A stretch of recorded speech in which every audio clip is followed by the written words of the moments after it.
காலன் சாமி ஏவி விட்ட கரும்பிசாசு பூவோட வந்ததுனால அந்த வேலைக்காரி சாந்திய கொன்னு இருக்கணும்.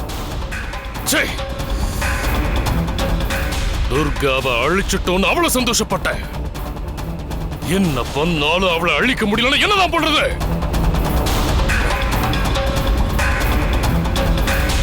இன்னையில இருந்து நிம்மதியா தூங்கலான்னு ஆசைப்பட்டேன். அந்த குடுப்பனை இனிமே எனக்கு கிடைக்கவே கிடைக்காது போல இருக்கு. ஆசை தீர உங்களுக்கு எல்லாம் விருந்து சமைச்சு போட்டு நானும் சாப்பிடணும்னு ரொம்ப ஆசைப்பட்டேன். சாப்பிடுற சோத்துல மண்ணு விழுந்த மாதிரி ஆயிடுச்சு. அந்த காலனுக்கு கோவில் கட்டி கும்பலான்னு ஆசைப்பட்டேன். ஆனா இப்ப அந்த ஆளுக்கு சமாதி தான் கட்டணும்னு தோணுது. டேய் டேய் டேய் டேய் ஜனா, அப்படியெல்லாம் பேசாத. இப்பவும் நமக்கு இருக்கிற ஒரே ஆபத்து வந்தவன் அந்த காலன் சாமி தான். இப்பவும் அந்த கரும்பு சாசனம் நம்ம அவுட் ஹவுஸ்ல தான் இருக்கும். துர்காவை கொல்லாம அது இங்கிருந்து போகாது. எப்படியோ துர்கா இங்க வந்துதான் ஆகணும்.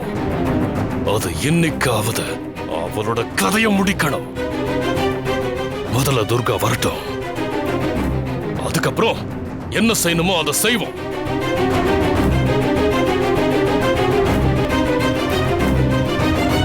பாவம் சாந்தி, நான் தான் அவளை பூ கொண்டுட்டு வான்னு சொன்னேன். எங்களால பாவம் அவ உயிரே விட்டுட்டா. அந்த நேரத்துல அவளை எதுக்கு பூ வாங்கிட்டு வர சொன்னீங்க? அது நேத்து துர்காவுக்கு கொடுக்கறதுக்காக தான் அவளை பூ கட்டி எடுத்துட்டு வர சொன்னோம். அவ வரவே இல்ல. அதனால அர்ஜுனை போய் பூ வாங்கிட்டு வர சொன்னோம். அவ லேட் நைட் பூ எடுத்துட்டு வருவான்னு யாருக்கு தெரியும்? வந்தவ இப்படி கரும்பிசாசு கிட்ட மாட்டி செத்துட்டாளே.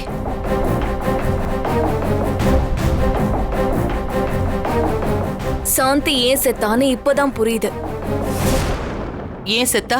அந்த சாந்தி துர்கா மேலேயே திருட்டு பழி போட்டவதானே.